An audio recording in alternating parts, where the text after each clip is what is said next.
আজকে কি পড়াবো সেটা ছবি দেখেই বুঝে নিতে হবে। আজকে পড়াচ্ছি পৌর বসতি। যদি এটা শেষ ভিডিও আর কি, ওই জন্যই আর লেখালেখি কিছু করিনি। চলো শুরু করা যাক। দেখো, শহর বা পৌর বসতি, আমরা ম্যাক্সিমাম মানুষ যারা শহরে থাকছি তারা ভালোই বুঝতে পারছি শহরের পরিকাঠামো বা চেহারা কেমন হতে পারে। তাও একটু দেখি সংজ্ঞাতে কি বলছে। দেখো কি বলছে, পৌর শাসন ব্যবস্থার অন্তর্গত একক সত্তা বিশিষ্ট যে ঘন সন্নিবিষ্ট বসতিতে বাসগৃহগুলো আধুনিক অর্থাৎ মডার্ন থাকবে এবং উন্নত ডেভেলপড, যোগাযোগ পরিবহন ব্যবস্থা সব কিছুই উন্নত, জল সরবরাহ এবং নিকাশি ব্যবস্থা সবই সন্তোষজনকমূলক, আর জনবসতির ঘনত্ব যেখানে বেশি থাকে, বসবাসকারী অধিকাংশ মানুষ। দ্বিতীয় এবং তৃতীয় ক্ষেত্র, দ্বিতীয় আর তৃতীয় ক্ষেত্রটা একটু মনে রাখতে হবে কি ছিল। প্রথম ক্ষেত্র ছিল কি, কৃষিকাজ, তারপরে খনিতে কাজ করা, পশুপালন করা, মৎস্য শিকার, এই সমস্ত। আর সেকেন্ডারি অ্যাক্টিভিটিস কী ছিল, সেগুলো হচ্ছে শ্রমিকের যারা কাজ করে, কলকারখানায় যারা কাজ করে তারা, বা ওয়েল্ডিংয়ের কাজ করছে সে সমস্ত। আর তৃতীয় ক্ষেত্র কী ছিল, ব্যবসা বাণিজ্য করা, অর্থাৎ যারা আমাদেরকে পরিষেবা দিচ্ছে তাদের যে কাজগুলো। তাহলে দ্বিতীয় আর তৃতীয় ক্ষেত্রের সাথেই এই সমস্ত অর্থনৈতিক কাজের সঙ্গে যারা বেশি যুক্ত এবং কিনা যেখানে সংস্কৃতি ও সভ্যতার উল্লেখযোগ্য বিকাশ দেখতে পাওয়া যায়, সেই সমস্ত বসতিপূর্ণ এলাকাকে বলা হচ্ছে শহর বা পৌর বসতি, বা এর ইংলিশ ওয়ার্ড হচ্ছে আরবান সেটেলমেন্ট। ঠিক আছে, তাহলে এই পুরো সংজ্ঞাটা খুব ভালোভাবে দেওয়া আছে। এই সংজ্ঞাটাই বললে সবথেকে বেশি অ্যাপ্রোপ্রিয়েট এবং প্রমিনেন্ট হবে। ঠিক আছে, চলে আসছি এইটাতে। এটা হচ্ছে কি সংজ্ঞা, এটা হলো ভারতীয় জনগণনা অর্থাৎ সেন্সাসের ওয়াইজ যে জনবসতির পৌর জনবসতির যে সংজ্ঞা দেওয়া হয়েছে সেটা।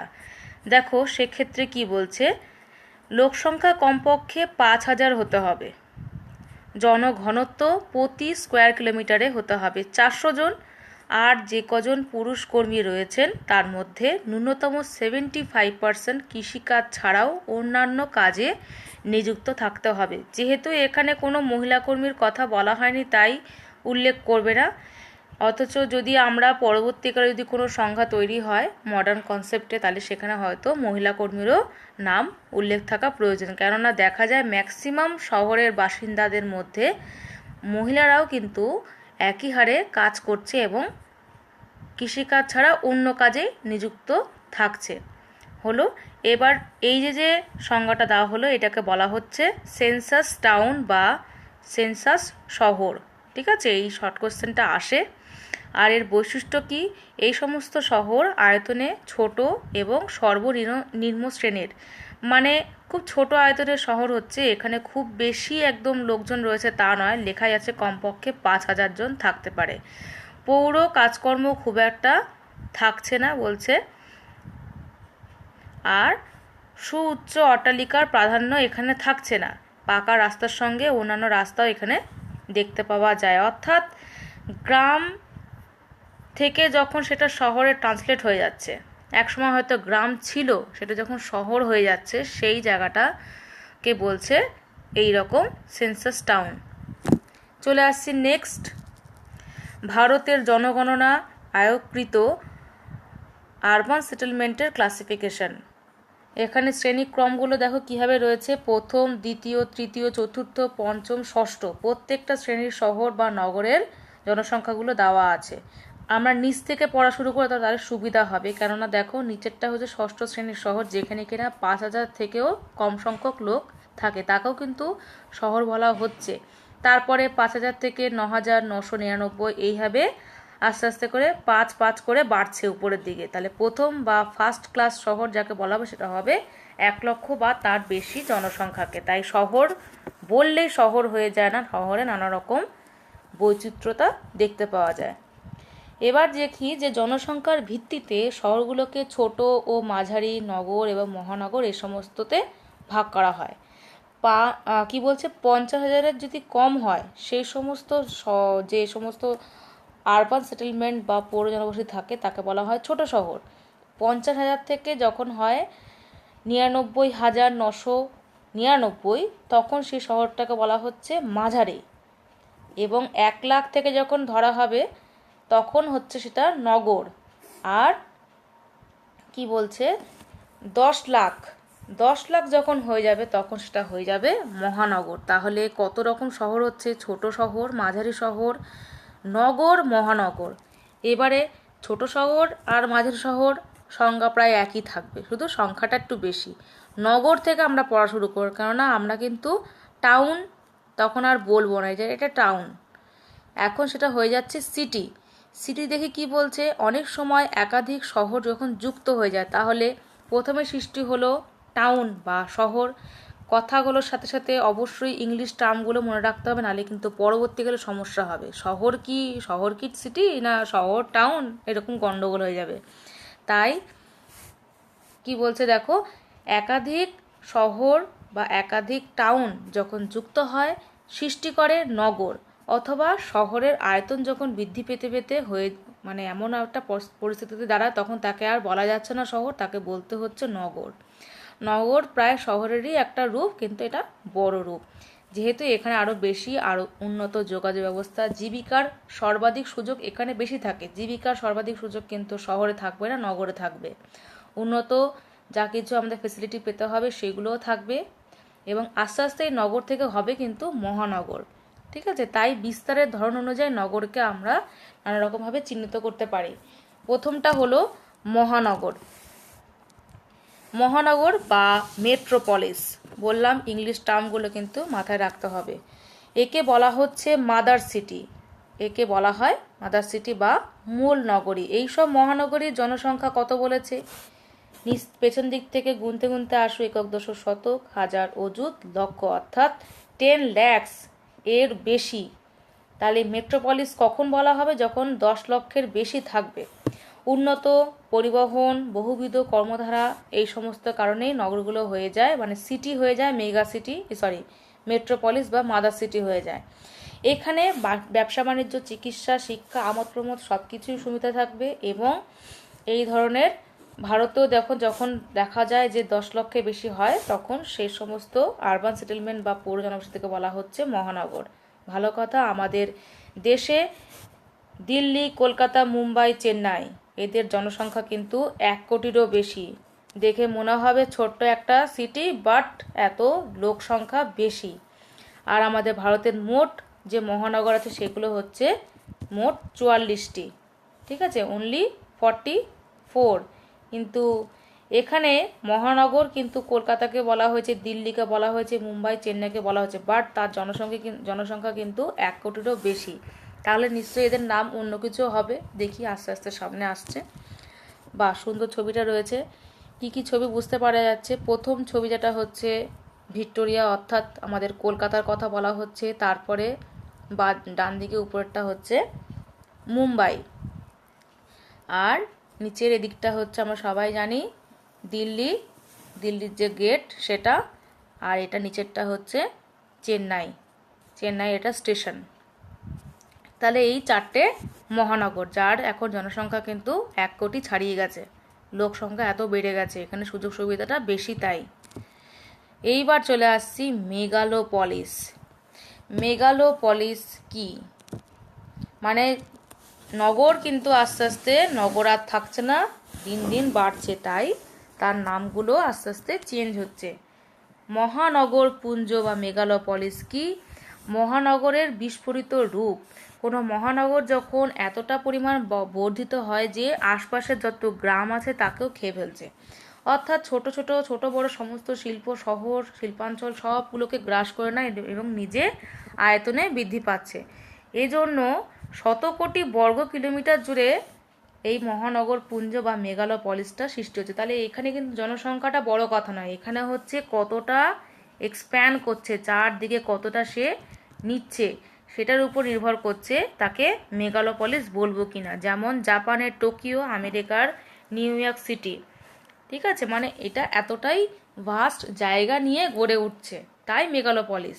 আর আগেরটা কি বললাম? আগেরটা বলা হলো মাদার সিটি, কেন? কেননা ওর জনসংখ্যাটা বেশি, ঠিক আছে, 10 লক্ষের বেশি, তাই। চলে আসছি মেগা সিটি। মেগা সিটি কি? মেগা সিটিতে বলা হচ্ছে যে এখানে 50 লক্ষের বেশি, 10 লক্ষ তো কোন ছাড়, এখানে বলছে 50 লক্ষের বেশি, তখন সেটা হয়ে যাচ্ছে মেগা সিটি। এখন যে বলা হলো আমাদের কলকাতা জনসংখ্যাই বলছে 1 কোটির বেশি, তাহলে কলকাতা, মুম্বাই, দিল্লি, সাংহাই, সব টোকিও, এগুলোকে বলা হবে কি? Mega city. এখানে কিন্তু চেন্নাইয়ের নাম নেই, মাথাটা রাখতে হবে কথাটা।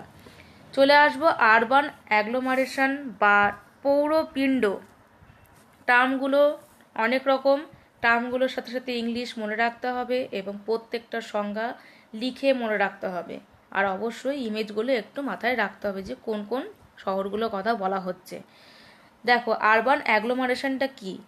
মূল নগরের চারপাশে ছোট ছোট পৌর এলাকা থাকে, ভালো কথা। আয়তনে যখন বাড়তে থাকছে তখন মূল নগরের সঙ্গে এদের একত্রীভবন ঘটছে।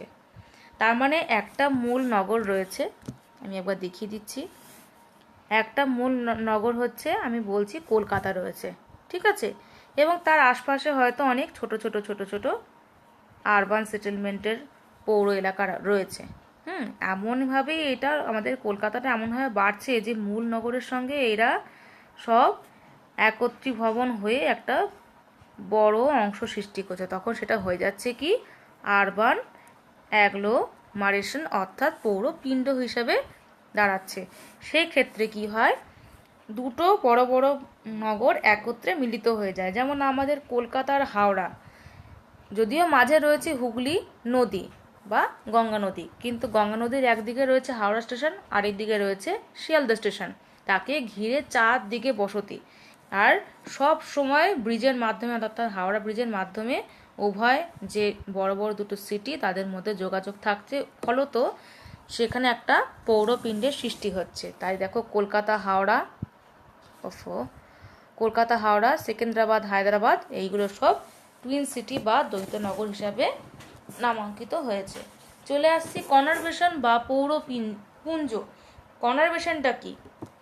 কনারভেশন বলছে একই পথ দ্বারা যুক্ত অথচ বিচ্ছিন্ন এমন একাধিক শহর যখন আয়তনে বাড়তে বাড়তে পরস্পরের সাথে মিলিত হয় এবং ছেদহীন বহুদূর পর্যন্ত বিস্তৃত হয়ে যায়, তাকে বলা হচ্ছে কনারভেশন বা পৌরপুঞ্জ। একটাই পথ, ঠিক আছে, একটাই পথ দ্বারা যুক্ত অথচ বিচ্ছিন্ন এমন একাধিক শহর, ঠিক আছে, এরকম শহর রয়েছে কত, কি করে বোঝানো যাবে? যাই হোক, তাও দেখানোর চেষ্টা করি কি বলতে চাইছে। ধরো এইখানে একটা পথ রয়েছে,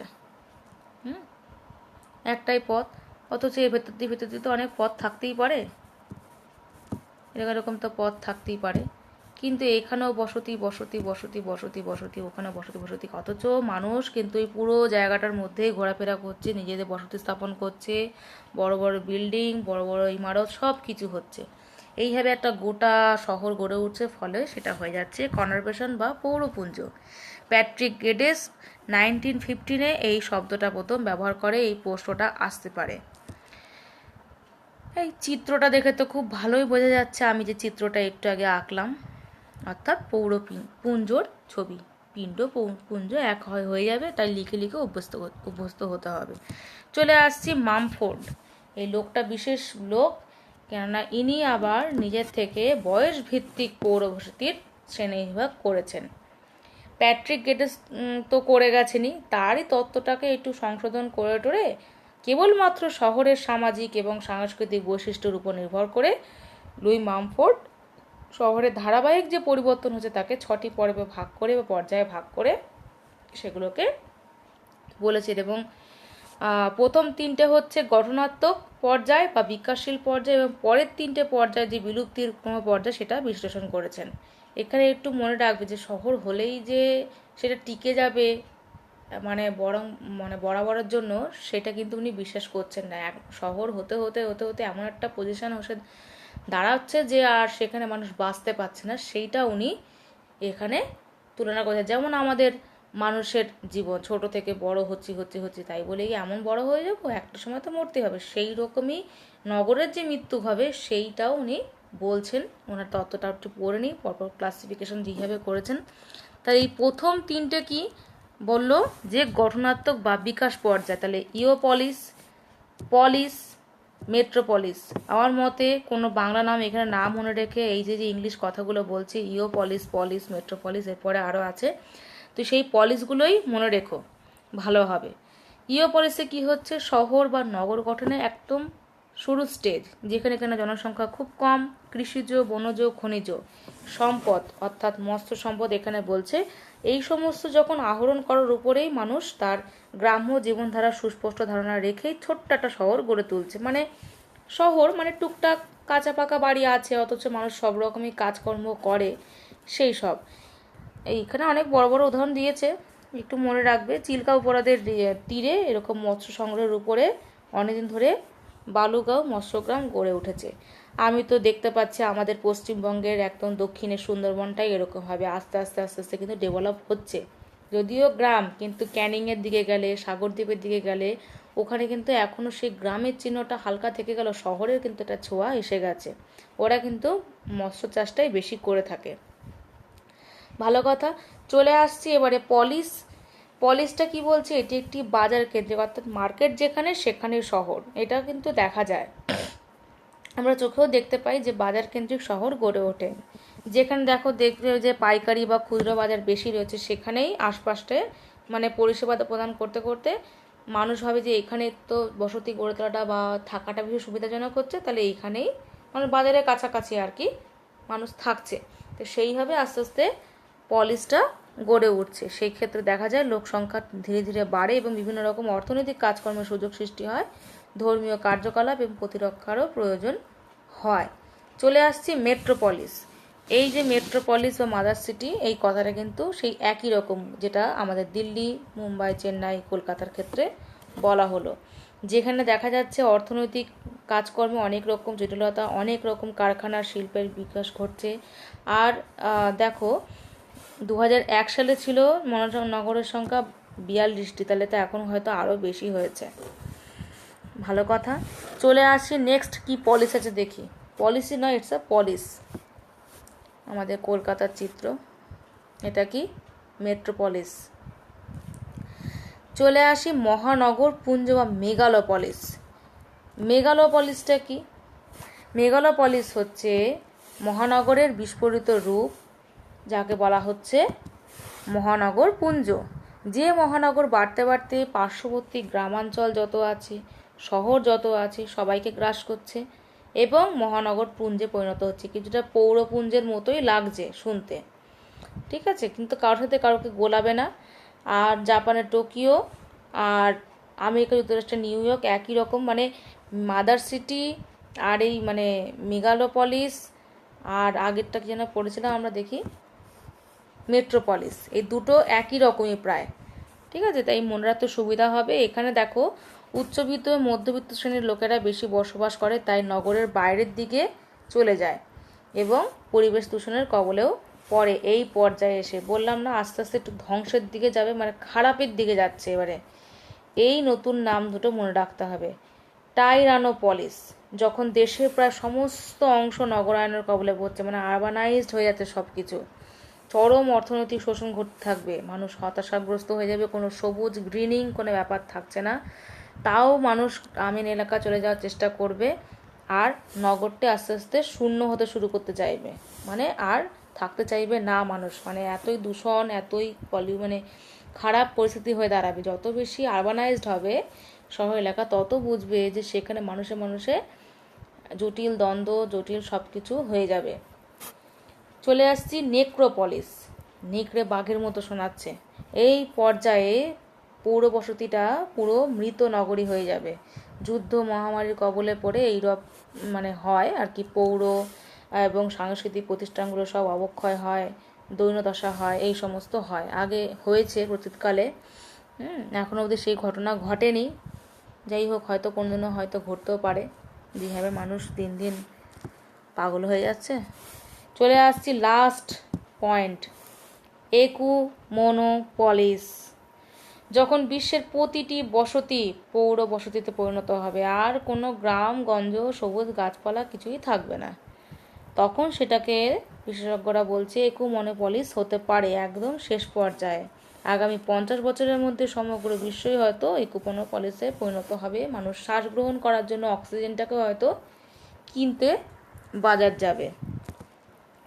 দেখো, এটা হলো নিউ ইয়র্ক সিটি, তার এরিয়াল ভিউ দেখানো হচ্ছে। নিউ ইয়র্ক সিটির কথা বলাই হয়েছে, যেটা মেগালোপলিসের মানে ছবিটা। কাজ দিয়ে দিয়েছি সুন্দর। কর্মধারার ভিত্তিতে গ্রামীণ এবং পৌর জনবসতির ক্লাসিফিকেশন করতে হবে প্রত্যেকটার উদাহরণ সহযোগে। অবশ্যই এই কাজটা আমি এতক্ষণ যা পড়ালাম তার মধ্যে ছিলই না, বই থেকে বার করতে হবে। আর গ্রামীণ পৌর বসতির মধ্যে পার্থক্য রেডি করতে হবে। ঠিক আছে, চলো টাটা।